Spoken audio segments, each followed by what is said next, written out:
نے کہا کن تو ولی آدم و بین الوالدین.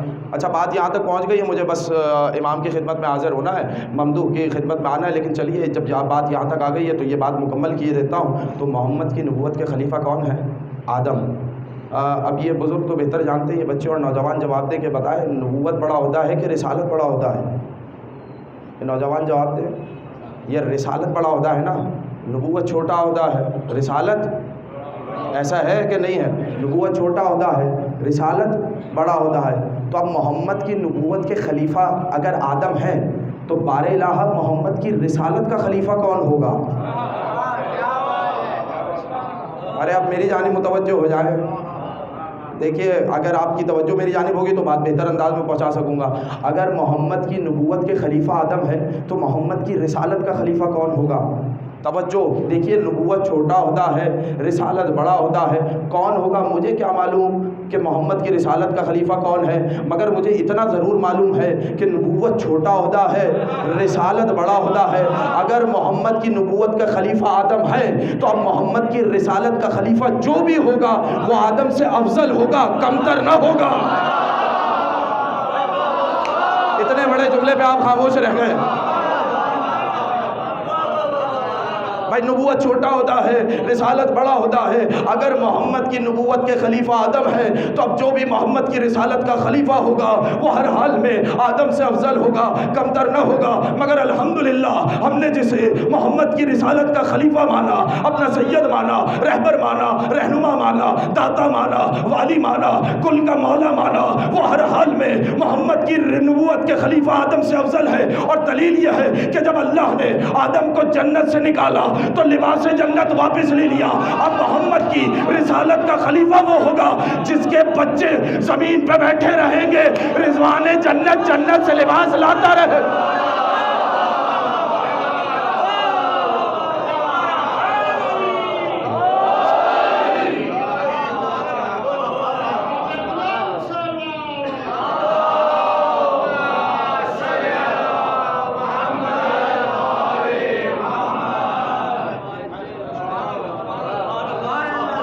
رضوان جنت جنت سے لباس لاتا رہے گا, اس لیے کہ ہمارے عقیدے میں اہل بیت جنت کے محتاج نہیں ہیں, جنت اہل بیت کی محتاج ہے. آپ نے وہ روایت نہیں سنی کہ اہل بیت کتنے لوگوں کی جنت کتنے لوگوں کی مشتاق ہے؟ جنت 4 لوگوں کی مشتاق ہے, اور ان کے سید و سردار کا نام علی ابن ابی طالب ہے. تو کئی دلیل دامن میں ہے, لیکن بات طویل سے طویل تر ہوتی چلی جائے گی, اور ظاہر ہے کہ گفتگو زیادہ طویل نہیں ہونی. آپ بھی شاب شہادت یہاں پر بیٹھے, تو محمد کی جو رسالت کا خلیفہ ہوگا وہ ہر حال میں آدم سے افضل ہوگا.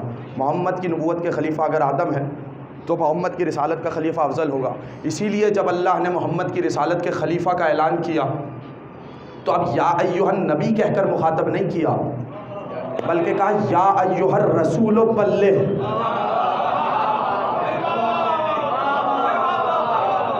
ارے بڑی خصوصی توجہ چاہ رہا ہوں. دیکھیے اب یا ایھا النبی کہہ کے مخاطب نہیں کیا, بلکہ کیا کہا یا ایھا الرسول بلغ, اے رسول پہنچا دیجئے, بلغ تبلیغ کیجئے.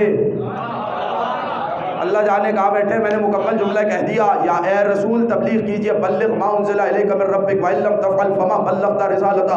پہنچا دیجئے وہ چیز جو آپ پر آپ کے رب کی طرف سے نازل کی جا چکی ہے, اور اگر آپ نے وہ نہ پہنچایا تو گویا کار رسالت ہی ادا نہ کیا. تو اب میں سوال کرتا ہوں آپ سے, بلغ کا مادہ پورے قرآن میں اگر استعمال ہوا ہے تو ولایت علی کے ساتھ استعمال ہوا ہے. ارے کہاں بیٹھتے ہیں, ہم سے لوگ سوال کرتے ہیں کہ میاں آپ نے مجلس میں پڑھا کیا, آپ صرف فضائل پڑھ کے چلے گئے, کہ کب تک فضائل پڑھیے گا؟ ارے جب تک آپ کے دل میں نہیں اترتے تب تک پڑھیں گے.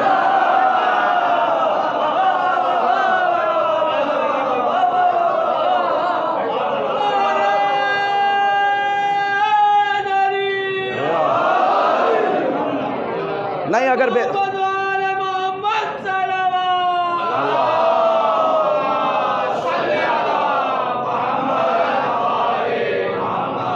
مولانا صاحب کب تک پڑھیے گا؟ جب تک آپ کے دل میں نہیں اترتے, ہم تو تب تک پڑھیں گے.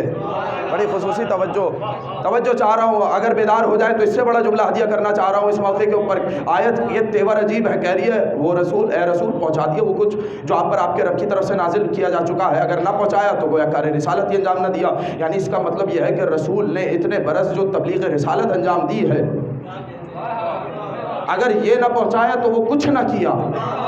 اللہ اکبر۔ وہ چیز کیا ہے جس کے پہنچانے پر پوری رسالت مکمل ہو رہی ہے اور جس کے نہ پہنچانے پر مکمل رسالت ختم ہو رہی ہے؟ نماز کا حکم اسی نبی کے ذریعے دیا مگر یہ نہیں کہا اگر یہ نہ پہنچایا تو کچھ نہ پہنچایا۔ روزے کا حکم اسی نبی کے ذریعے دیا مگر یہ نہیں کہا اگر یہ نہ پہنچایا تو کچھ نہ پہنچایا۔ حج کا پیغام اسی نبی کے ذریعے دیا مگر یہ نہیں کہا اگر یہ نہ پہنچایا تو کچھ نہ پہنچایا۔ خمس کا پیغام اسی نبی کے ذریعے پہنچوایا مگر یہ نہیں کہا اگر یہ نہ پہنچایا کچھ نہ پہنچوایا۔ امر بالمعروف نہی عن المنکر کا حکم اسی نبی کے ذریعے پہنچوایا مگر یہ نہیں کہا کہ اگر یہ نہ پہنچوایا تو کچھ نہ پہنچوایا۔ رکوع، سجدہ، قیام، قعود، تسبیح، تحلیل، تقدیس، ذکر، فکر، عبادت، طہارت، امامت، عفت، آیت قرآن، پاکیزگی، ہر چیز کا حکم، ہر حکم شرعی اسی پیغمبر کے ذریعے کہلوایا، پہنچوایا اور بھجوایا۔ لیکن مجھے پوری تاریخ ہدایت میں یہ جملہ کہیں نہیں ملا کہ اگر یہ نہ پہنچایا تو کچھ نہ پہنچایا، بلکہ جب بھی اللہ نے اپنے حبیب سے خطاب کیا کبھی تکلم کیا، نرم لہجہ اختیار کیا، کبھی طٰہٰ کہا، کبھی یاسین کہا، کہیں پر مزمل کہا، کہیں پر مدثر کہا، لیکن جب ولایت علی کو پہنچایا تو خالق خلق نے خلق عظیم پر اس تیور کی آیت نازل کی کہ بس اگر یہ نہ پہنچایا تو کچھ نہ پہنچایا۔ اس کا مطلب یہ ہے کہ ساری شریعت ایک طرف ہے، علی کی ولایت ایک طرف۔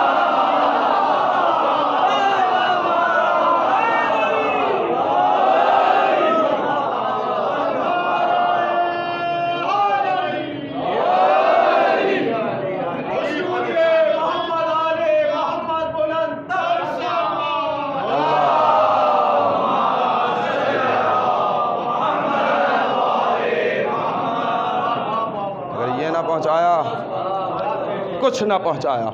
اس لیے کہ یہ بھی لوگوں کی غلط فہمی ہے، غدیر میں صرف ولایت علی کو نہیں پہنچایا، 12 اماموں کی ولایت کو پہنچایا۔ ارے میں نے جملہ کہہ دیا، اب میں ایک جملہ کہہ دوں، جو بھی فضائل پڑھتا ہے صاحب غلو کر دیا ہے، صاحب نصیری ہو گئے۔ نصیری فقط ایک علی کو مانتا ہے، ہم 12 علی کو مانتے ہیں۔ ارے کہاں بیٹھے ہیں آپ؟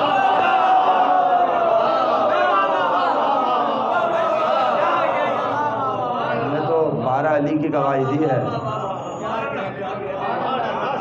یعنی اس کا مطلب یہ ہے کہ غدیر نے حد فاصل کھینچ دی ہے۔ چلیے ایک اور جملہ آیا ہے، غدیر میں رسول نے صرف ایک کی ولایت کو نہیں 12 کی ولایت کو پہنچایا، پورے سلسلے کو پہنچایا، اور یہ ولایت 12ویں پر آ کر رک گئی۔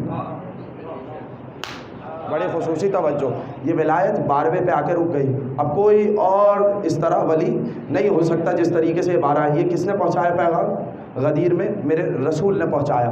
تو اب چونکہ ولی کا مطلب کیا ہے؟ جسے اللہ نے اختیار دے کر بھیجا ہو۔ تو پہلا مقام ہے گہوارے کا مقام۔ بڑی خصوصی توجہ چاہ رہا ہوں بھائی، تھوڑا سا اگر کوئی ناراض نہیں ہے تو بولے میں آگے اپنے ممدوح کی خدمت میں۔ پہلا اختیار کا مقام کون سا ہے؟ کہ جب بندہ دنیا میں آئے گہوارے میں، تو کیا یاد نہیں کہ عیسیٰ نے اپنی ماں کی عصمت کی گواہی کہاں دی تھی؟ گہوارے میں دی تھی۔ تو اگر عیسیٰ دے سکتے ہیں، عیسیٰ گہوارے میں بول سکتے ہیں، تو جو فخر عیسیٰ ہو، ارے بڑی خصوصی توجہ، اگر عیسیٰ بول سکتے ہیں گہوارے میں تو جو فخر عیسیٰ بن کر آیا ہو۔ اور واقعہ بھی عجیب ہے کہ مولا کا چاہنے والا آیا امام صادق کی خدمت میں، سلام کیا تو امام نے کہا جاؤ اپنے جا کر امام کو سلام نہیں کرو گے؟ وہ آیا، دیکھا گہوارے میں امام موجود ہے، کہا اچھا یہ میرے امام ہے، سلام کیا، امام نے فوراً جواب سلام دیا۔ بچے نے جواب سلام دیا، صرف جواب سلام نہیں دیا، کہا ہم تم سے ناراض ہیں۔ بھائی یہ واقعہ ضروری سمجھتا ہوں پہنچانا، ہم تم سے ناراض ہیں۔ اچھا ناراض کیوں ہیں؟ گہوارے میں موجود امام ناراض ہے۔ یہ تو ہماری نظریں ہیں کہ ہم کہہ رہے ہیں کہ بچہ ناراض ہے، گہوارے میں امام ناراض ہے۔ امام ہوتا ہے، چاہے گہوارے میں ہو، چاہے غدیر کے میدان میں ہو، چاہے گہوارے میں ہو، چاہے آغوش میں ہو، چاہے جوانی کی منزل میں ہو، چاہے بڑا، یہ تو ہماری نگاہوں کا قصور ہے، ورنہ امام ہر حال میں ہر جگہ پر امام ہوتا ہے۔ وہ آیا، امام نے کیا کہا کہ ہم تم سے ناراض ہیں۔ ناراض ہونے کی وجہ کیا ہے؟ گھبرا گیا، پریشان ہو گیا کہ امام مجھ سے ناراض ہے۔ کہا مولا مجھ سے کیا خطا ہوئی؟ کہا تمہارے یہاں کچھ دن پہلے بیٹی کی ولادت ہوئی ہے، امام ابھی 7 دن کے ہیں اور خبر دے رہے ہیں پہلے کی۔ کیا کہنے آپ لوگوں کے، تھوڑا سا بیدار ہوئیے گا۔ امام ابھی 7 دن کے خبر دے رہے ہیں پہلے کی۔ جو سامنے والے کے مزاج کو نہ جانتا ہو وہ کیسے امام ہو سکتا ہے؟ جو دلوں کے حال سے واقف ہو وہ امام ہوتا ہے۔ فوراً کہا کہ تم نے اپنی بیٹی کا نام ہماری دشمن کے نام پہ رکھا ہے۔ میں نے پھر جملہ کہہ دیا، اللہ جانے کس تک پہنچا یا نہیں۔ ہم تم سے ناراض اس لیے ہے کہ تم نے اپنی بیٹی کا نام ہمارے دشمن کے نام پر رکھا ہے، جاؤ اور جا کر اپنی بیٹی کا نام تبدیل کرو۔ فوراً گھبرا گیا، اس نے جا کر اپنی بیٹی کا نام تبدیل کیا، امام راضی ہو گئے۔ تو سوال ہے، انصاف کے ساتھ مجھے جواب دے، دلوں پر ہاتھ رکھ کے مجھے جواب دے، جو امام اپنے بچوں کا نام اپنے دشمنوں کے نام پر رکھنے سے راضی نہ ہو، وہ ان سے محبت پر کیسے راضی ہو سکتا؟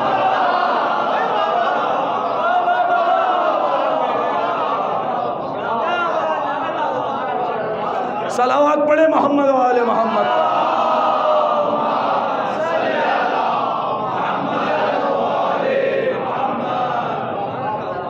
کیسے راضی ہو سکتا ہے؟ تو امام ولی کون ہوتا ہے؟ جو صاحب اختیار ہو، جس کے پاس اختیار ہو، جو دلوں کے حال سے آگاہ ہو۔ اسی لیے حضرت علی بن یقطین فرماتے ہیں، اب عجیب بات ہے، بڑی خصوصی توجہ، چلیے یہ بات یہاں پر آئی ہے تو ایک اور واقعہ آپ کی خدمت میں ہدیہ کر جاؤں۔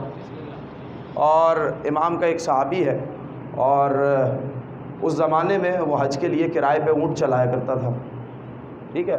تو اس زمانے کا بادشاہ ہارون رشید بھی جب حج پہ جاتا تھا تو کرائے کے لیے اونٹ اس سے لیا کرتا تھا۔ بڑی خصوصی توجہ، تو اتنا بڑا کاروبار تھا اس آدمی کا۔ تو اب بڑی خصوصی توجہ، بہت سے لوگ ہیں بڑے غور سے اس واقعے کو سنیں، اور مکمل ابھی مجھے ذہن میں آیا تو چلیے میں نے کہا یہ آپ کی خدمت میں ہدیہ کرتا چلا جاؤں۔ تو ایک مرتبہ امام نے اس سے کہا کہ کیا ہے، تم ہارون کو اونٹ کرائے پر دیتے کیوں ہو؟ توجہ فرمانی ہے اس واقعے پر، پیغام ہے اس میں پوشیدہ، پیغام اگر پہنچ گیا تو میرا یہاں پر آنا کامیاب ہو جائے گا۔ کہا تم ہارون کو اونٹ کرائے پر کیوں دیتے ہو؟ کہا مولا میرا اس سے کیا تعلق، اچھا کاروباری آدمی ہے، بادشاہ کے ساتھ بھی اٹھنا بیٹھنا ہے، لیکن محبت فقط محمد و آل محمد سے کرتا ہے۔ توجہ ہے کہ نہیں ہے؟ توجہ ہے؟ کہا تم ہارون کو اونٹ کرائے پہ، کہا مولا میں تو فقط اونٹ کرائے پہ دیتا ہوں، یہ تو میرا کاروبار ہے، میں اس سے محبت تھوڑی کرتا ہوں، میں اسے اپنا امیر تھوڑی مانتا ہوں، میں اسے اپنا آقا تھوڑی مانتا ہوں، میں تو فقط کرائے پر اونٹ دیتا ہوں۔ توجہ فرمانی ہے اس موقع پر، میں تو فقط کرائے پر اونٹ دیتا ہوں۔ کہا اچھا اگر تم اسے اونٹ کرائے پر دیتے ہو، کیا تمہارے دل میں خواہش نہیں ہوتی ہوگی کہ جب تک وہ اونٹ حج پر سے جا کر واپس نہ آ جائے اور تمہیں تمہارا کرایہ ادا نہ کر دیں تو اس وقت تک بادشاہ زندہ رہے؟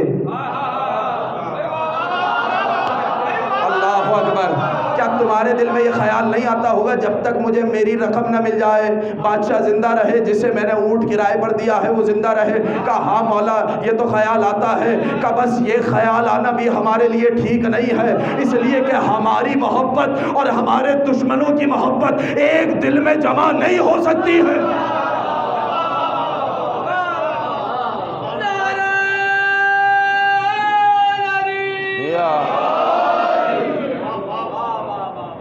کہنے کو بہت ساری چیزیں ہیں لیکن اب یاد پہ یاد آتی چلی جائیں گی تو بات بڑھتی چلی جائے گی، بس دامن وقت میں گنجائش کم ہے، بس 2-3 جملے آپ اور سماعت کیجئے امام کاظم علیہ السلام کے بارے میں۔ تو یہ پیغام دیکھا،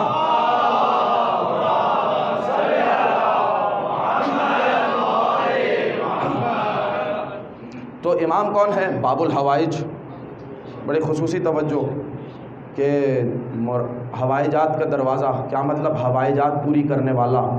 12 اماموں میں سے جس سے بھی توسل کرو اس سے مراد پوری ہوگی، لیکن 12 اماموں میں جس کا لقب ہے باب الحوائج وہ ہے میرا امام موسیٰ کاظم۔ ہے آپ کو اندازہ؟ تو شب شہادت ہے، بہرحال آپ لوگ دعائیں مانگیں گے، مجلس میں بیٹھے ہیں دعائیں فرمائیں گے، خصوصاً اس مجلس کے صدقے میں جھولیاں پھیلا کر میرے امام سے مانگیے گا۔ کسی کی زندگی مانگنی ہو، صحت مانگنی ہو، دنیا مانگنی ہو، عقبہ مانگنی ہو، آخرت مانگنی ہو، خصوصاً یہ دعا مانگیے گا، مولا مرتے دم تک ولایت ائمہ طاہرین پر ثابت قدم رکھ۔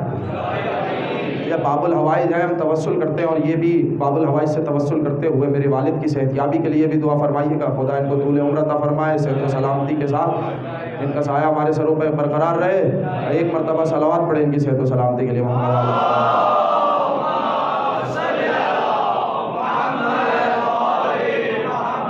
باب الحوائج کسے کہا جاتا ہے؟ حوائجات کا دروازہ، جو حوائج کو پوری کرے۔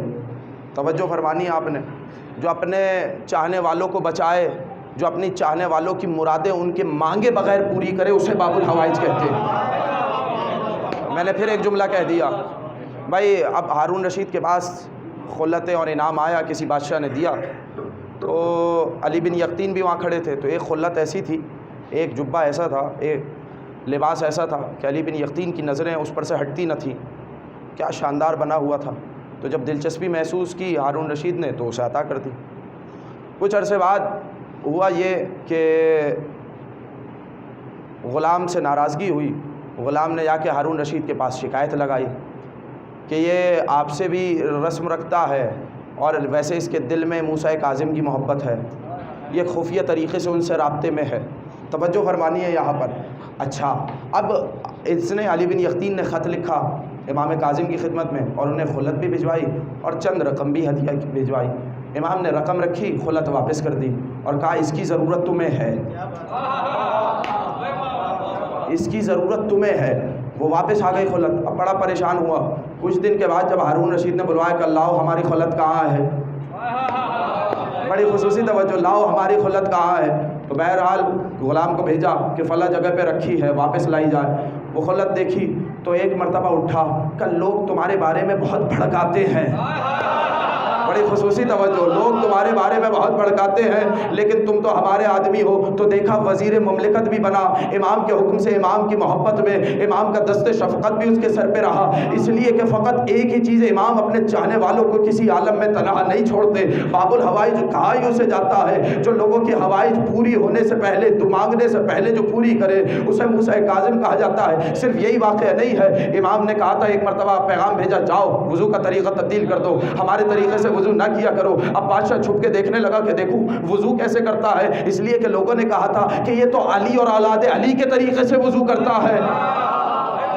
پھر آپ نے جملہ ضائع کر دیا. میں نے کتنے اہتمام سے یہ جملہ کہا تھا کہ یہ آپ کے طریقے سے نہیں, علی اور اولاد علی کے طریقے سے وضو کرتا ہے. اب چھپ کے دیکھ لیا, اس کا مطلب یہ امام نے کیا کہا تھا, یہ ہے ولایت تشریع. کہاں بیٹھے ہیں آپ؟ امام نے کہا وضو کا طریقہ تبدیل کر دو. اب کسی میں دم ہو تو آ کر کہے کہ علی بن یقطین کی وضو غلط تھا. اللہ اکبر. میں نے بھرپور جملہ کہا ہے, اللہ جانے کہاں بیٹھے ہیں صاحبان معرفت افراد بیٹھے ہیں یہاں پر. کسی میں دم ہے تو آ کر کہے کہ علی بن یقطین کا وضو نہیں ہوا تھا, اس کی نماز اس وضو میں پڑھی ہوئی غلط تھی. تو یہ ہے امام کا اختیار. جسے اپنے آپ پر اختیار نہ ہو وہ اور ہوتے ہیں, جسے کائنات پہ اختیار ہو وہ اور ہوتے ہیں.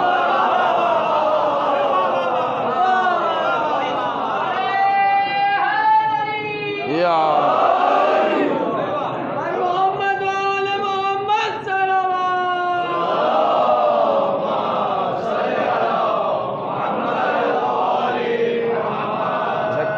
پہ اختیار ہو اور ہوتے ہیں. تو باب الحوائج امام کا لقب. بار بار توجہ اس لیے دے رہا ہوں, توسل کریں پریشانیوں میں, امام سے مانگیں. امام سے کوئی پریشانی آئے منت مانگیں, نیت کریں کہ ساتھ کاظمی سادات کی خدمت کروں گا, ہدیہ بھیجوں گا یا کھانا کھلاؤں گا. 7 کے عدد کے مطابق یہ اگر جاری رکھیں تو اگر آپ اولاد امام موسیٰ کاظم کی خدمت کریں گے, ایسا نہیں ہو سکتا کہ آپ کے امام کی جانب سے تحفہ نہ آئے, آپ کا امام آپ سے خوش نہ ہو. کوئی بھی مصیبت ہو, کوئی بھی پریشانی ہو, توسل کریں اپنے امام موسیٰ کاظم سے.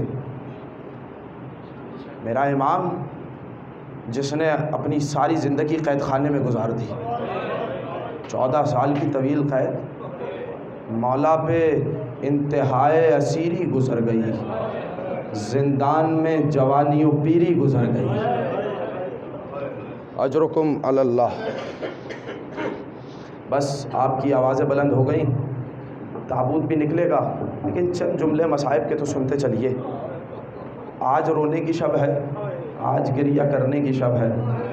تقریباً 90 سال سے اوپر, 91 سال کچھ مہینے بنی امیہ نے حکومت کی, 550 سال بنی عباس نے حکومت کی, اور ان ساری حکومتوں کا فقط ایک موٹیو رہا, ایک مقصد رہا کہ کسی طریقے سے روئے زمین پر اولاد فاطمہ زندہ نہ رہے. میں نے تاریخ کا لہو نچوڑ کے آپ کی خدمت میں پیش کر دیا. ان دونوں حکومتوں کا ایک مقصد رہا کہ کسی طریقے سے زہرا کے بیٹے اس دنیا میں زندہ نہ رہے. اجرکم علی اللہ. اجرکم علی اللہ، مولا کوئی غم نہ دے سوائے غم مظلوم کربلا کے۔ کون ہے؟ جب امام موسیٰ کاظم کو گرفتار کیا گیا، پتہ ہے کس حالت میں گرفتار کیا گیا؟ امام روضہ رسول میں نماز ادا کر رہے تھے۔ جو کائنات کی پناہ گاہ ہو روضہ رسول، کہ وہاں اگر کوئی پناہ حاصل کر لے تو اس کو امان مل جاتی ہے۔ اور کس کو گرفتار کیا گیا؟ کائنات کے امام کو، سب سے بڑا نمازی، سب سے محترم جگہ، سب سے بڑی نماز ادا کر رہا تھا۔ نماز کا افضل ترین رکن سجدہ میں تھا کہ سپاہی آئے اور کیسے گرفتار کیا گیا؟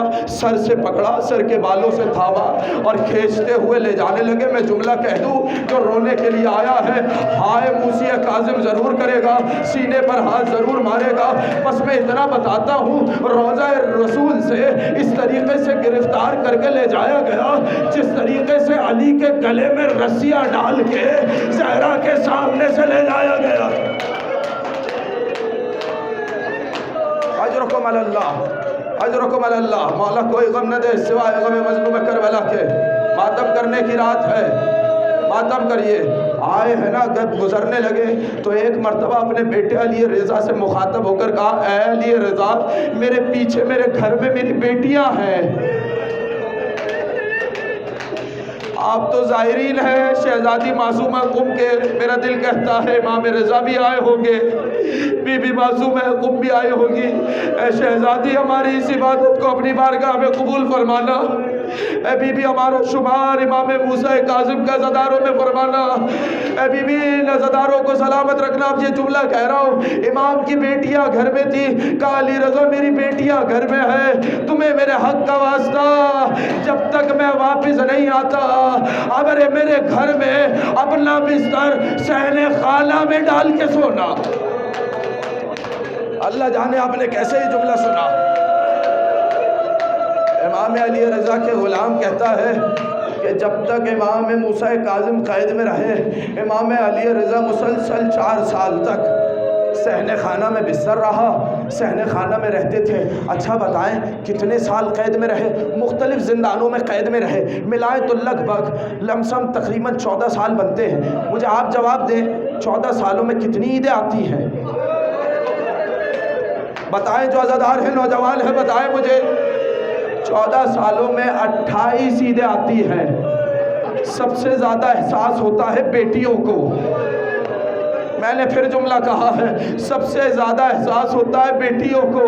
جب بیٹیاں مدینے کے بچوں کو عید مناتے ہوئے دیکھتی ہوگی، کیا اپنے بابا کو یاد کر کے نہ کہتی ہوگی، اے بابا موسیٰ کاظم، یہ مدینے کے بچے تو عید منا رہے ہیں مگر ہائے ہم باپ کے ہوتے ہوئے بھی یتیموں کی طرح عید منا رہے ہیں۔ جزاک اللہ، جزاک اللہ، اجرکم علی اللہ، اجرکم علی اللہ۔ مختلف زندانوں میں قید رہے، مگر جس زندان میں بھی قید رہے کبھی سر سجدے میں رہ کر رکھتے تھے۔ اگر فجر کی نماز کے بعد تو ظہر میں سر سجدے سے اٹھاتے تھے، پھر طویل سجدہ، دن بھر روزہ، رات بھر نمازیں، دن بھر سجدہ، سجدے میں سر رکھ کے دعا مانگتے تھے، پروردگار میں نے تجھ سے اپنی عبادت کے لیے وقت مانگا تھا، تیرا شکر ہے کہ تو نے اپنی عبادت کے لیے مجھے وقت عطا کیا۔ اجرکم علی اللہ، جزاک اللہ، جزاک اللہ۔ جو حق ہے رونے کا، سینے پر ہاتھ مارتے ہوئے آئے، اللہ جانے کہ اگلے سال کس کے نصیب میں یہ ماتم لکھا ہو۔ اجرکم علی اللہ۔ مولا آپ سب کی جتنے حاضرین یہاں بیٹھے ہیں سب کی زندگی دراز فرمائے، امام موسیٰ کاظم کے صدقے میں سب کو صحت و سلامتی عطا فرمائے۔ مگر یہ جملے سنیے گا، جب ہارون رشید نے دیکھا کہ جس زندان میں بھی قید ہوتے ہیں اس کا والی ان سے متاثر ہو جاتا ہے، ارد گرد کے لوگ کردار سے متاثر ہو جاتے ہیں، تو ایک مرتبہ شقی القلب سندی بن شاہد کے قید خانے میں قید کیا۔ اجرکم علی اللہ۔ وہ قید خانہ کیا تھا؟ آپ جائیے گا اور مفاتیح الجنان میں وہ جو درود ہے امام موسیٰ کاظم کا، وہ درود پڑھیے گا، اس میں ایک لفظ آیا ہے، امام کو متمورہ میں قید کیا گیا۔ متامیر جمع ہے، متمورے میں قید کیا گیا۔ یہ متمورہ کیا ہے؟ آپ نے کال کوٹری کا لفظ تو سنا ہے، ایسی جگہ جہاں نہ روشنی کا گزر ہو نہ ہوا کا گزر ہو، جہاں موت کے قیدی کو قید کیا جاتا ہے۔ یہ متبورہ جانتے ہیں کیا ہے؟ یہ زمین کے اوپر کا قید خانہ نہیں ہے، یہ زیر زمین قید خانہ ہوتا ہے۔ زمین میں بہت گہرائی میں گڑھا کرنے کے بعد اتنا قید خانہ بنتا ہے۔ یہ قید خانہ ایسا تھا کہ نہ میرا امام پیر پھیلا سکتا تھا، نہ میرا امام کھڑا ہو سکتا تھا۔ اجرکم اللہ، اجرکم اللہ۔ ہاتھوں میں ہتھکڑیاں تھی، پیروں میں بیڑیاں تھی۔ مفاتیح الجنان میں پڑھیے گا، میرا سلام ہو میرے اس امام پر جس کی پنڈلیاں کا گوشت اس کے زیور کی وجہ سے ختم ہو گیا۔ اجرکم اللہ، اجرکم اللہ، جزاک اللہ، جزاک اللہ، جزاک اللہ۔ اللہ جانے کیسا قید خانہ تھا، میرا امام قید خانے میں قید تھا۔ ارے دن بھر ظالم ستم کرتے تھے۔ جملہ سنیں گے، جب کبھی ایک روشن دان، چھوٹا سا روشن دان بنا ہوا تھا، جب کبھی ہوا کی ضرورت محسوس ہوتی تھی، اپنے چہرے کو جب وہاں پر لاتے تھے تو ظالم کوئی تماچا مارتا تھا۔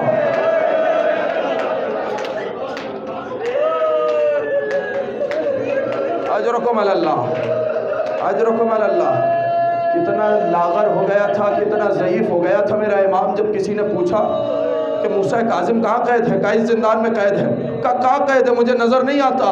ظاہر سی بات ہے، اوپر سے دیکھ رہے تھے زیر زمین قید خانے میں۔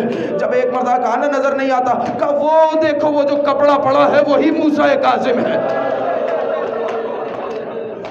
اجرکم اللہ، اجرکم اللہ۔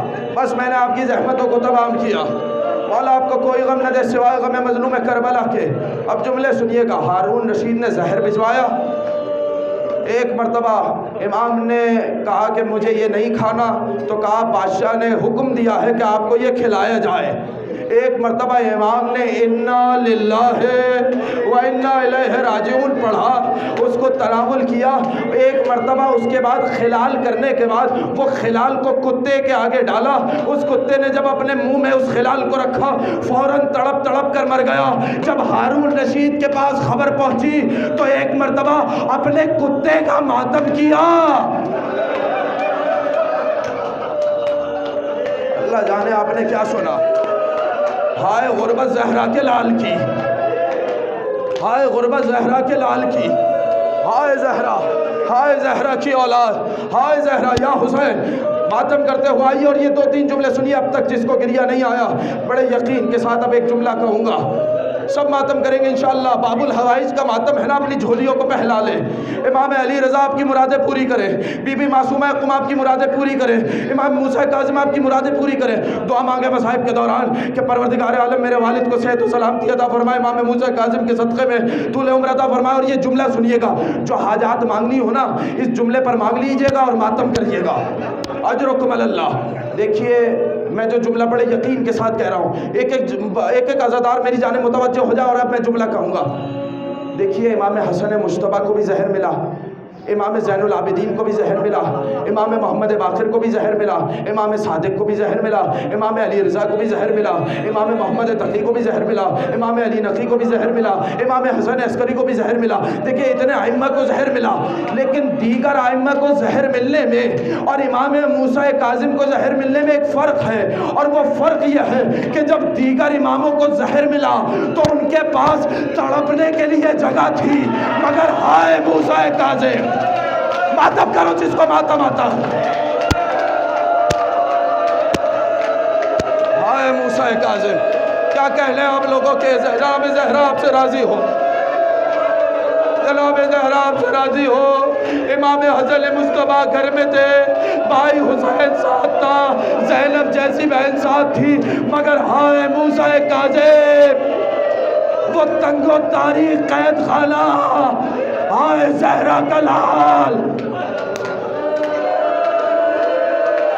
اجرکم اللہ۔ ماتم کرے جسے ماتم آتا ہے۔ میرا دل کہتا ہے اس وقت کہا ہوگا نا، اے پھوپھی زینب آپ بھی قید خانے میں قید ہوئی، میں بھی قید خانے میں قید ہوا، لیکن ایک فرق ہے کہ جب سید سجاد قید ہوئے تو ماں بہنوں کے ساتھ ہوئے۔ اللہ جانے کیا سنا۔ اجرکم اللہ، اجرکم اللہ۔ مولا کوئی غم نہ دے، ابھی رک جانا، 2 جملے مجھے پڑھنے دینا۔ پتہ ہے جب قید خانے سے جنازہ نکالا گیا تو ایک چٹائی میں نکالا گیا۔ میری طرف دیکھنا جسے ماتم آتا ہے، میری طرف دیکھنا ذرا۔ ایک چٹائی میں نکالا گیا، مزدوروں نے چٹائی پڑھ کے جنازہ باہر نکالا، سر ڈھلکا ہوا تھا۔ ابھی پڑھ کے آیا ہوں، یہ 2 جملے اور سن لینا۔ آل محمد کے گھرانے میں یہ پہلا جنازہ نہیں ہے جو چٹائی پر اٹھا ہے، جو گلیم پر اٹھا ہے۔ پہلا جنازہ ہے آپ کے مولا علی کا۔ جب سر پہ ضربت لگی ہے تو اس کے بعد جب گھر تک لایا گیا ہے تو ایک چٹائی میں حسن و حسین تھام کے لائے ہیں۔ اللہ جانے اب جو جملہ پڑھوں ہائے حسین کر لینا، ہائے ماتم ضرور کرنا۔ دوسرا بتاؤں کس کا جنازہ اٹھا ہے؟ جب حسن کے یتیم قاسم نے کہا چچا مدد کو آئیے، حسین دوڑے مدد کے لیے، عباس دوڑے، دائیں جانب کے گھوڑے بائیں جانب، بائیں جانب کے گھوڑے دائیں جانب۔ ہائے حسن کا یتیم قاسم ٹکڑوں میں تقسیم ہو گیا۔ حسین نے چٹائی کو بچھایا، ام فروہ کے پاس لائے، اب بھابھی جو بچ گیا ہے وہ لے آیا ہوں، اجرکم اللہ۔ گریہ کر لیا آپ نے، ہو گئے مصائب۔ بس آخری جملہ، مزدوروں نے جنازہ اٹھایا، ہم مالوں نے جنازہ اٹھایا، اور یہ اعلان کرتے گئے جسے رافضیوں کے امام کا جنازہ دیکھنا ہو، اجرکم اللہ۔ ایک جملہ اور کہوں، ماتم کریں گے آپ؟ دنیا کا کتنا ہی بڑا قیدی کیوں نہ ہو، اس کی قید اس کی موت پر ختم ہو جاتی ہے، مگر ہائے موسیٰ کاظم، جب مزدوروں نے جنازہ اٹھایا تو ہاتھوں میں ہتھکڑیاں تھی، پیروں میں بیڑیاں تھی، مزدور توہین کرتے تھے جسے رافضیوں کے امام کا جنازہ دیکھنا ہو، یہ کہہ کر پورے بغداد کا چکر لگایا گیا، جنازے کو لے جا کر پورے بغداد پہ ڈال دیا گیا۔ کوئی نہ تھا جو 3 دن تک زہرا کے لال کا جنازہ اٹھاتا، مگر اللہ نے ایک سلیمان کو بھیجا جس نے اعلان کیا یہ طیب ابن طیب کا جنازہ ہے۔ میں کہوں گا اے میرے مولا، آپ کو ایک سلیمان مل گیا جس نے شام سے آپ کا جنازہ اٹھایا، مگر ہائے غریب زہرا، ہائے مظلوم کربلا، حسین کوئی نہ تھا جو حسین کا جنازہ اٹھاتا۔ ایک بیٹا سید سجاد، ہاتھوں میں ہتھکڑیاں، پیروں میں بیڑیاں، یہ کہتا ہوا گزرا، بابا مجھے معاف